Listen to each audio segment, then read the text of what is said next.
She's got nothing on the presentation for the Chiefs Committee. I just pulled it. Which is aggravating.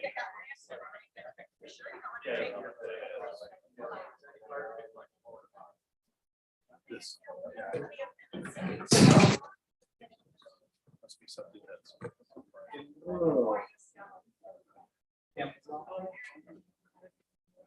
So yeah, this is the that's the worst case scenario when all the channels are down. So that's 8 in the work. We'd be on 8 in the work, and then 9 or 9-7 west or whatever it's called. Curveball last week.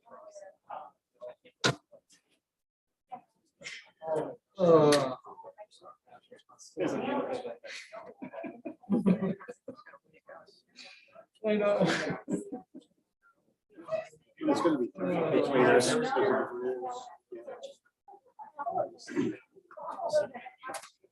he's pulled it from the statute.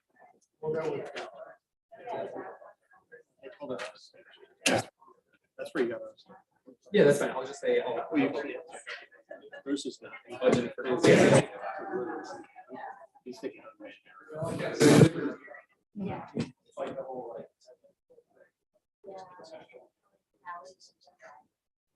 Either. Because those weird things before the show.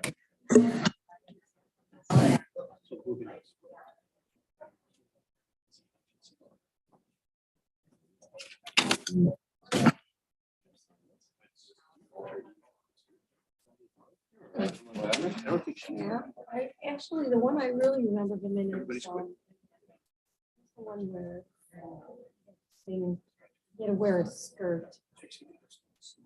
Pirate? No. Brigadier. Yeah. My son was in. Yeah, he had to wear. I said, no, the funniest one I think might have been restaurant, and they were doing one act. Maybe it was a softball. They were doing one act. It calls me up. I'm downtown working that day. And calls me up. All right, the time is 7 p.m., so we'll call this meeting to order. Everyone please rise for the Pledge of Allegiance. Pledge allegiance to the flag of the United States of America and to the republic for which it stands, one nation, under God, indivisible, with liberty and justice for all. Madam Clerk, could we have a roll call, please? Trustee Berkshire, Here. Trustee Della Penna, Here. Trustee Domke, Here. Trustee Lanisa, here, Pierkowski, Here. Trustee Trejo, Here. quorum. Thank you so much. We'll move on to presentation of the prepared agenda. Do I have a motion to approve the agenda? Moved. Second. Thank you. Any discussion? All those in favor, please signify by saying aye. Aye. Opposed, nay. Any abstentions? That motion carries. We'll now move to Village Board public comment. Anyone wishing to provide comment on a topic on an agenda item may address the Village Board during public comment and the public hearing segments of the Village Board meeting by submitting comments in advance or during the meeting. Madam Clerk, do we have any submitted in advance? We do. We have one. It is from resident Miha Barga. I keep looking for a resolution on Rodenberg Road going across the train tracks to Schaumburg, the road that now will have all the new residents in the townhouses and no left turn lane. How will we all wait and be stuck at tracks while waiting for a car to turn in? Please get this road on the schedule to widen, replace, and make safe.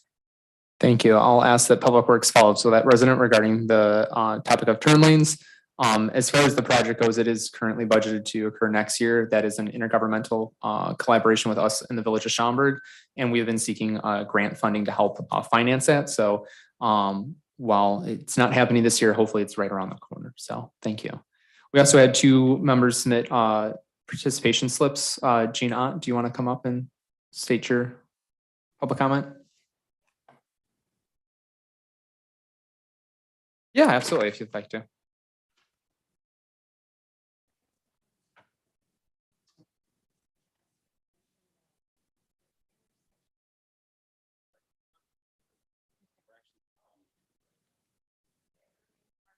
And Maple, when you're on Maple, that right-hand turn, a lot of people aren't stopping, and pulling out of Walgreens or Wickstrom is almost impossible.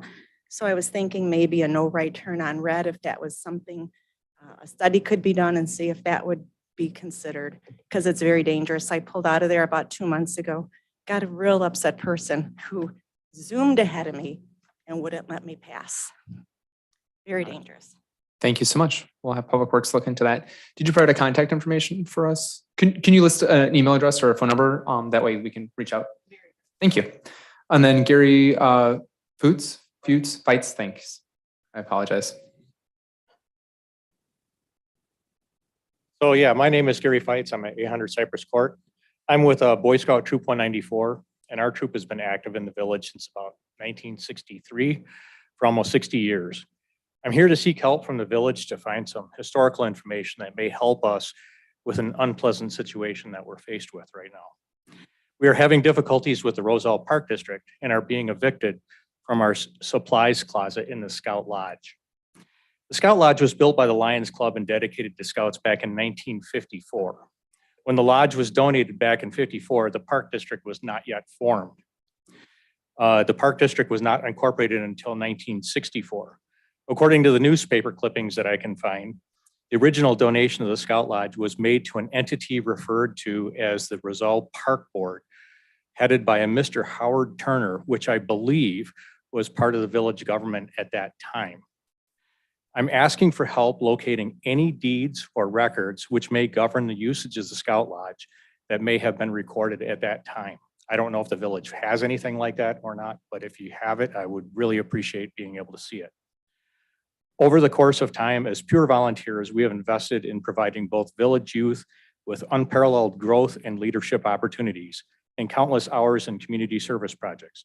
Any help in locating this information would help us continue our mission and would be truly appreciated. Thanks. Thank you. If you could just provide your contact information to Brian over there, that'd be helpful for us. Thank you so much. Is there any other member of the public that wishes to address the board at this time?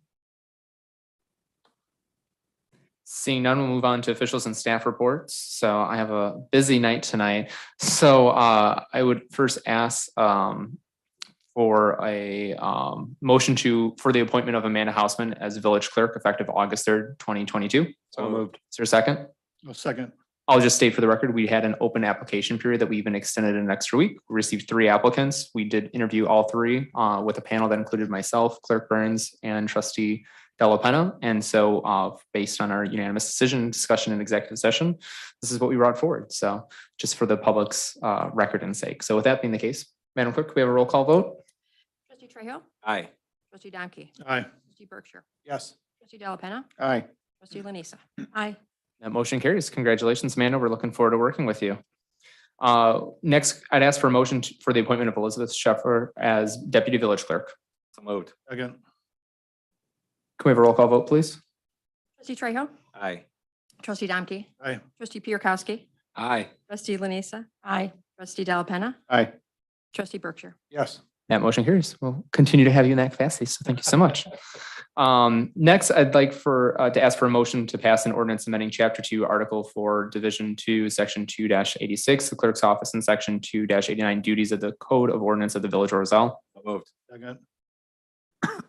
And I'll just add context. This is something that we've been working on with Clerk Burns as we kind of filled the vacancy, looking at modernizing the clerk's office and trying to provide stability, and also utilizing professional resources that we have in the village to continue to have longstanding transparency, but also stability in the office, given the duties and responsibilities and the litigious environment we find ourselves in today. So any other discussion or comments?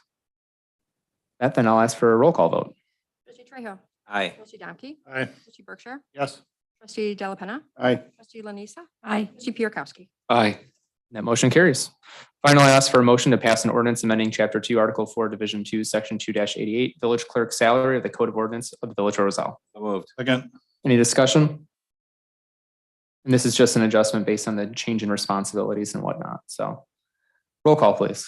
Trustee Trejo? Aye. Trustee Domke? Aye. Trustee Berkshire? Yes. Trustee Della Penna? Aye. Trustee Lanisa? Aye. Trustee Pierkowski? Aye. That motion carries. Thank you so much.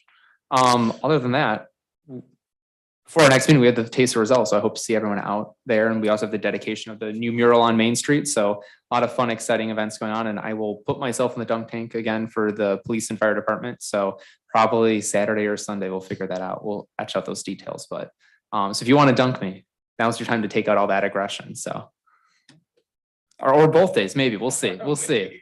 Don't push it. Any village trustees have a report tonight? Yes, Wayne. Well, coupling on with the taste, the Lions Club is certainly looking for, and the chamber is certainly looking for volunteers. You need to just go to their website and sign up. They would love to have trustees. Obviously, it's a chance for you to get out and about and meet the people. So check it out. They can always use our help. Thank you so much. Any other trustees that have a report tonight? Seeing none, village clerk, any report tonight? No report from the clerk's office. Village attorney, Nothing, Mayor. village administrator? No report. All right, we'll move to unfinished business. Tonight, we have the consent agenda. All items listed on the consent agenda are considered to be routine, procedural, informational, self-explanatory, and non-controversial in nature and will be enacted in one motion. There'll be no discussion of these items. Tonight, we have presentation and approval of the village board minutes of July 11th, 2022. Approve the decrease in the number of Class C licenses from 1 to 0 for Little Polish Market Incorporated, 225 Irving Park Road, and pass an ordinance amending ordinance number 80-949, establishing a pay plan for village officers and employees. Is there a motion to approve? Second. Madam Clerk, a roll call when you're ready. Trustee Trejo. Aye. Trustee Domke. Aye. Trustee Pierkowski. Aye. Trustee Lanisa. Aye. Trustee Della Penna. Aye. Trustee Berkshire. Yes. That motion carries. We have nothing tonight under community development, administration, fire, police, or public works, but finance. Trustee Pierkowski. Thank you, Mr. Mayor. I'd like to move approval of the accounts payable list for July 25th, 2022 in the amount of $1,586,425.56. Okay. Any discussion? Seeing none, Madam Clerk, could we have a roll call, please? Trustee Pierkowski. Aye. Trustee Trejo. Aye. Trustee Berkshire. Yes. Trustee Della Penna. Aye. Trustee Domke. Aye. Trustee Lanisa. Aye. That motion carries. Moving on to new business, we do have a second opportunity for the public to make comment. Is there anyone that wishes to make a comment at this time? Seeing none, we'll move to our first presentation, permit fees for taxing bodies. Karen Briggs.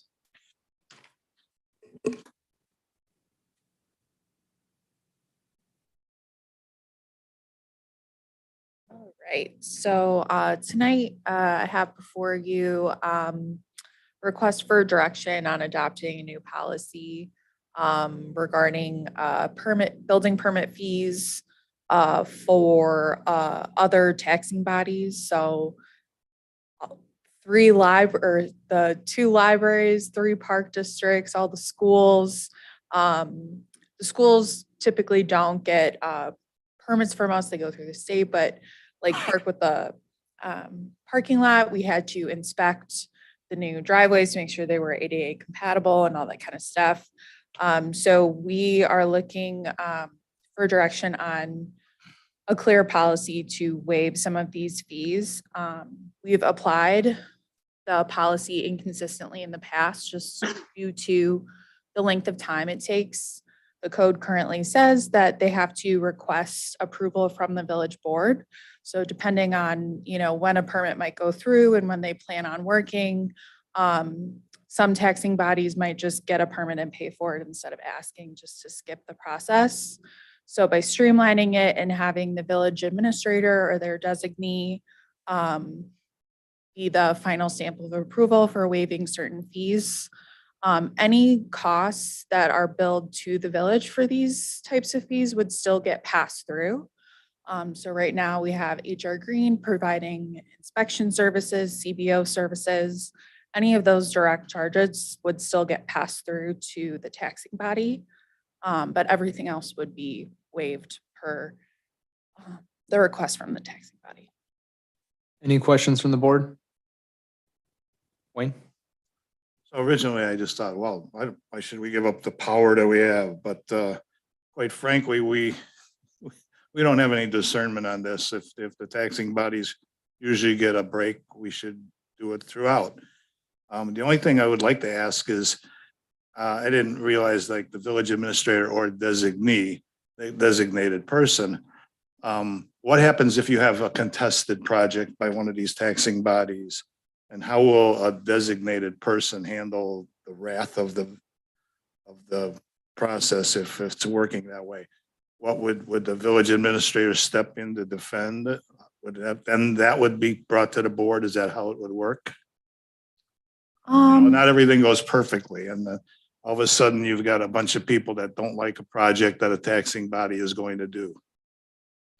So this would apply to actual building permit fees only.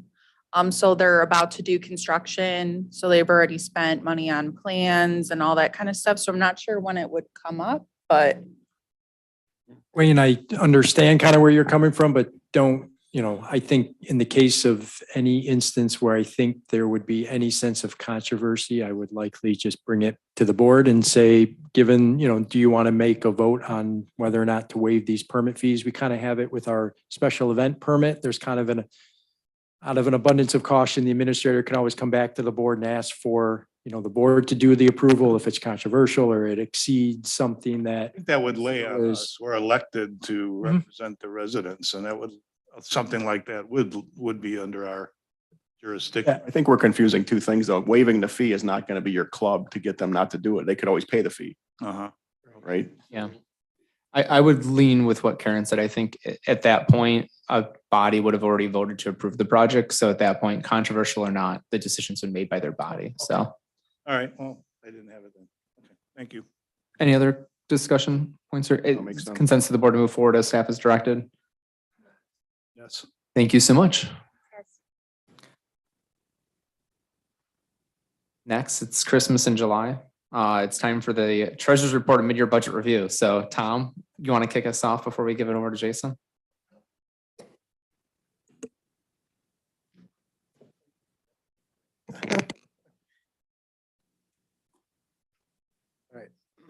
So in your packet tonight, thank you, and good evening, everybody. In your packet tonight is it's a two-part process. We have the June treasurer's report and then the mid-year budget review that Jason will go over.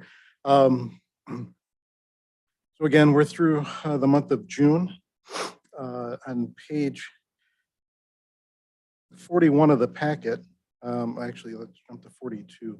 I have the monthly budget versus actual for select revenues showing the general fund, the major revenues, and the difference between budget where I think they should be at this point of the year and what's actually happened. And as you can see, the dollar difference between budget and actual is positive, except for ambulance billing. And if you think back a couple months, that was a much higher number. We are bringing in more ambulance revenue on a monthly basis. Most of the revenues are coming, or almost all of the revenues are coming in stronger than budget, especially sales tax, income tax, and local use. Building permits, as we mentioned, are mainly due to Timberleaf and the 250,000 that we received from Metro 19 this year. So the major revenues in the general fund are holding strong, continuing to grow. The revenue of the month is property tax. So we received just over $2 million in the month of June, which represents 33% of our budgeted property tax. June is one of the biggest months. We'll see another month in September.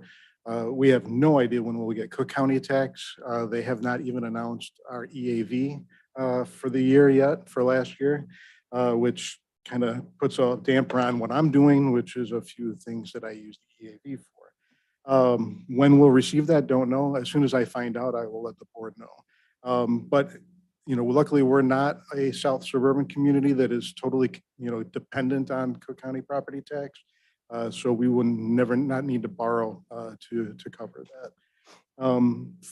Through June 30th, revenues exceed expenditures by $1,450,000. While this is not a hey, this is how we're going to end the year in 6 months from now, but this is a good indication that we will end the year on a very positive note. And then finally, the commuter lot daily fees, they continue to climb. We're seeing that, that's on the last page of my report. The daily fees continue to climb. The permits are still lagging, but we are encouraged by the amount of daily fees that we're collecting. And through 6/30, revenues are under expenditures by $88,000. And then finally, after that, I have all of the charts with again, the major revenue, sales tax, income tax. And so for the treasurer's report, I'd be happy to answer any questions from the board. Any questions from the board about the treasurer's report for June? Good. Keep it coming. So mid-year, And so far it is, yes. So then we have the mid-year budget review. So do you like to come up, Jason, or? Yeah, I can.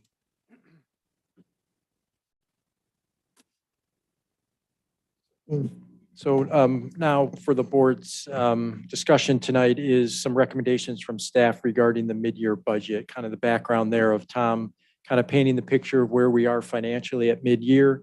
We continue to be conservative in our assumptions, and our recommendations that we're making are really year two of considering making that transfer from the general fund reserves to put towards capital projects. The recommendation for that is $750,000. We also have some requests for additional IT support, some resources for employee appointments and compensation, some one-time building improvements related to some exhaust fans that aren't working.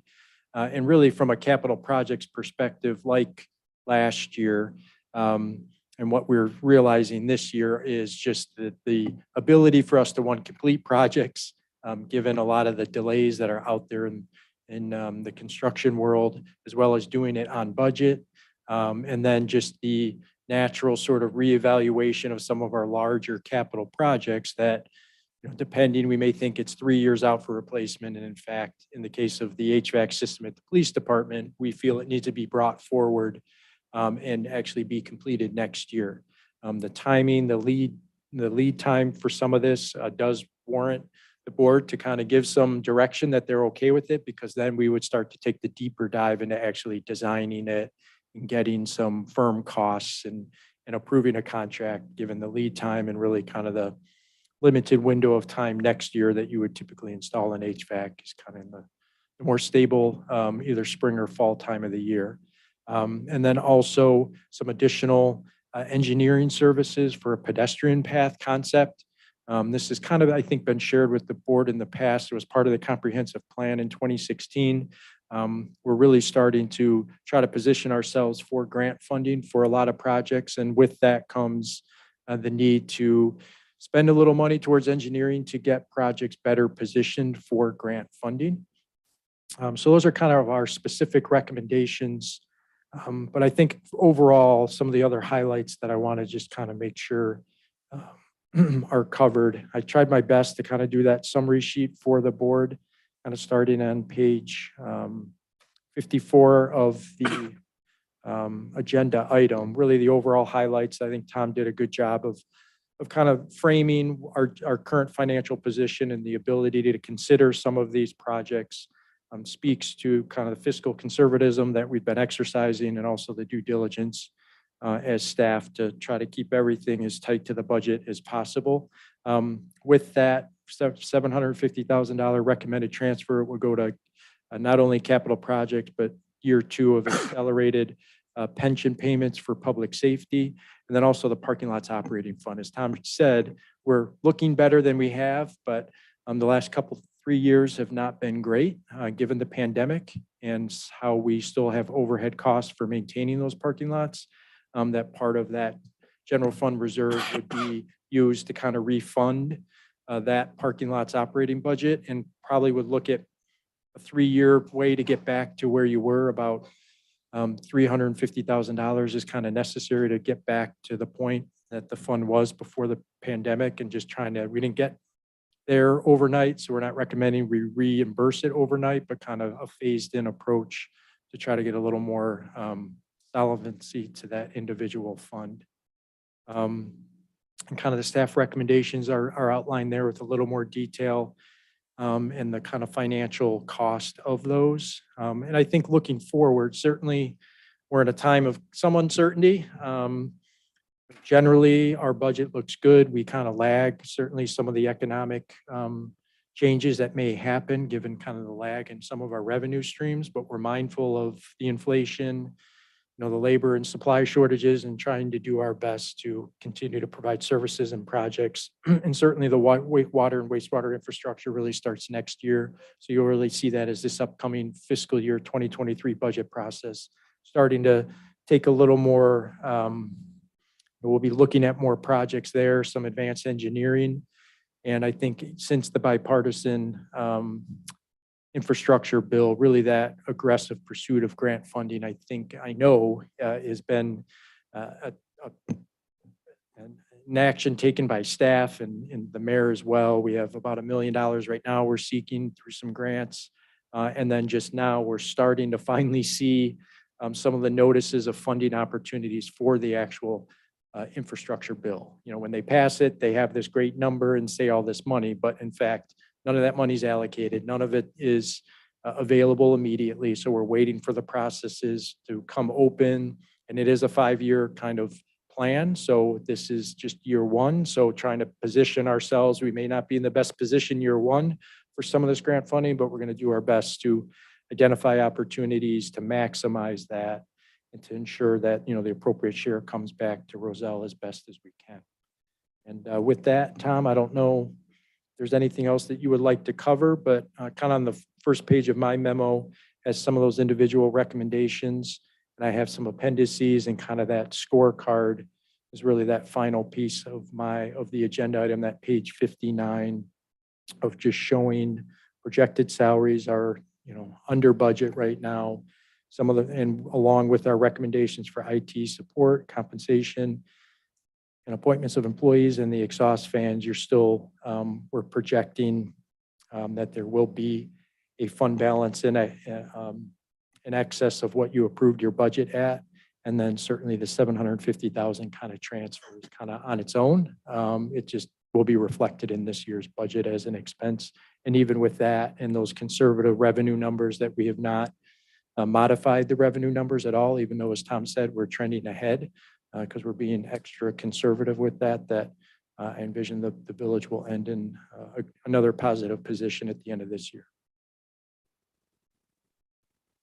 With that, if there's questions from the board relative to anything that's on there, if you want to convene and come back and finish up that conversation, kind of leave it. Yeah, I'll say, let's keep it to the existing staff recommendations at this point. So are there any questions regarding the items on page 55 of the packet at this point in time from the board for Jason or staff? Yes, Lee. So this police station HVAC, is that a firm quote or is that just kind of your rough estimate? Because I know we have. Yeah. So I don't think we have an estimate on the project itself. Do we, Karen?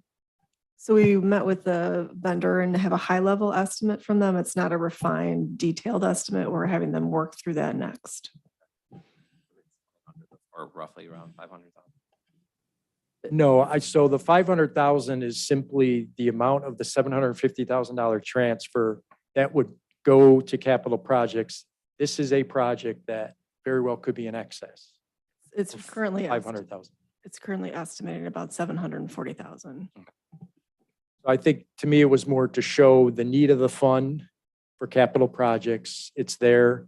This will help certainly, and we can come back and show you a little more, you know, forecast of kind of what some of those projects are. But we're going to have to move some other projects around. Yeah, but this just happened to now become a higher priority due to it failed once, twice. Maybe it was 100 degrees in there. Yeah, we've had multiple occasions where we've been notified that the heat has been excessive in those locations. So 500,000 infusion and reshuffling some of the. Correct. And your normal revenue that you'll get into that fund anyways helps fund projects. But yeah, it'll really be the reshuffling of some of those other major projects. Any further questions for staff?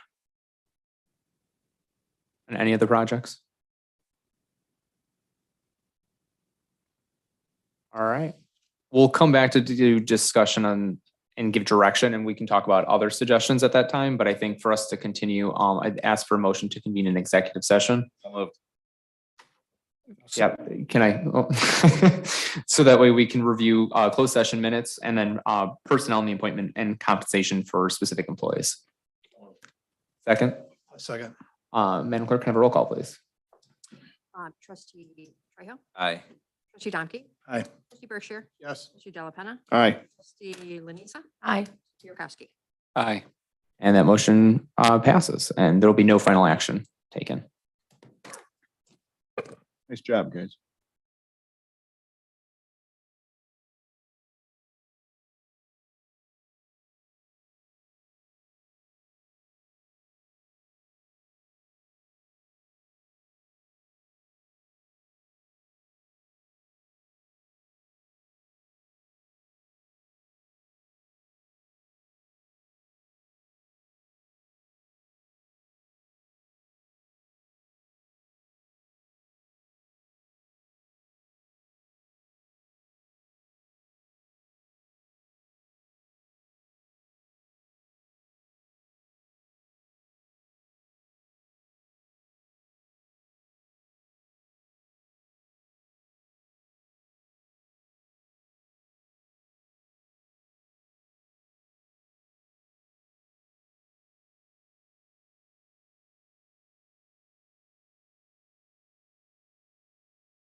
Reconvene at 7:36. So moving to just the discussion and more direction on to staff as far as the mid-year budget recommendations. So with the additional information provided and whatnot on page 55 of the packet, we have the 5 staff recommendations. So before we move beyond the scope of that, is there consensus from the board to move forward with all 5 recommendations from staff?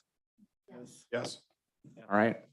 So staff has direction on those. So to initiate those, is there anything else as we've traditionally done that people are interested in looking into or they feel like is a project that the village board should consider? Wayne? Well, David, I've mentioned this before, and I'm really proud of Roselle, especially the last meeting we had when some of the things that we were progressively doing with our ambulance and our hookup with the hospital saved a woman's life. And I'm really happy that we were one of the first villages to put cameras on our police. And now other villages are catching up to us. And I've been on the board. I've really been impressed with our board. We've always thought proactively instead of just reactively. So at this time, with the budget being in the shape it's in, I think it would be time for us to at least discuss whether the village should be buying a drone and using it for all 3 of our departments, whether it be police, which has some limited uses, but the legislature is getting more things on the Senate and the House bills to try to give the law enforcement a little more leeway on drones. But also fire departments usage, knowing where the hot spots are on buildings, other firefighter safeties that can be done from a different viewpoint. And Public Works can actually send a drone out to investigate a site that's being worked on and not have to send staff all the time. So there's a lot of little advantages, and I think it's something that villages are going to do a lot of. And we certainly aren't adverse to technology, so I would like to make a proposal that we at least have a consensus that the board would agree that this was a way we should look into, and that the 3 different departments can look into its usage, and maybe at a different time, make a proposal that we invest in this new technology. I'll give our resident drone hobbyist expert, we'll put it, but also department head, Chief Heron, any comments or anything that you could elaborate on maybe from your perspective on that matter? So certainly the 107 that you're talking about for Public Works and Fire is a little bit different than what the requirements are for law enforcement. There certainly is the opportunity to cross in between the disciplines. There's no doubt about that. Probably the type of drone would be different as well, but certainly there's capabilities in all agencies and really village-wide to utilize them as long as we follow the FAA requirements. And as you stated, the state laws, it comes to the Safe Drone Act. So I don't know, we can consider it for either mid-year or we can just evaluate it for the 23 fiscal year budget, but is there a consensus from the board to at least have staff kind of evaluate and maybe get some quotes that we understand that better? Yes, for the 2023, I would look at it for mid-year. Okay. Lee? I'm open to either one, but yeah, to your point, it would be helpful to understand more use cases and then obviously the cost piece of it. So then I think as far as direction, I'd just ask staff to maybe just put together some additional information, maybe just rough ballpark estimates so that way we can get a price associated with it. Let's just follow up in a report or a memo to the board. And based on that, I'll just ask that trustees check in with me and we can decide how we want to proceed with that. So if nothing else, I think 23, it's right around the corner anyway, so we can get that included for that, if not sooner. So any other thoughts from the board before we move past mid-year? Jason? Sorry, just one thing, because it wasn't really in my summary document, but that engineering services for the pedestrian path, I just want to make sure if the board if they're supportive of pursuing that, that's certainly one of those things that are ripe for at least 2 grants that we know just recently have become available. Strategic plan. Yeah, and I'll even personally admit I'm a bridge hater, but I think at the end of the day, an engineering feasibility study will at least let us know whether it can happen or not happen. And those are projects that are very grant savvy, and some of the stuff that we need to do isn't. So it might give us an opportunity to bring some value to the community should it be deemed engineeringly feasible. So You're a tunnel hater as well? I like tunnels. Tunnels are fine, but Boring company. letting my personal biases show. Viaducts, So is there consensus to move forward with that engineering study? All right, Yes. there we go. And just would like to thank staff for putting this all together. I know it takes a lot of time and we're very fortunate to be in this position. And I know we continue to see challenges as we try to get infrastructure projects actually breaking ground this year. So I know we will have a lot of extensive conversations ahead as we already start to discuss the 23 budget. So thank you so much. Is there any other business for discussion from the board? Trustee Domke. Yeah, David, at this time, I'd like to bring forth the idea of this mosaic that's gone on 8,000 Miles Wall. It needs to have lighting, and I think that there's lighting available. There's a couple of night lights that are on the west wall of 8,000 Miles. I think that 8,000 Miles is probably paying for the electric usage of those lights. But I would like to ask if we can form or part of our original agreement with 8,000 Miles that we would be able to hook up to that electric and put a light on the mosaic, whether it be a light on kind of a boom arm that would shine down on the wall or some other way. But a junction box on that electric with LED lights would hardly use any power at all. And yet I think that mosaic needs to be lit. If not just for the viewing, but also for possibly vandalism.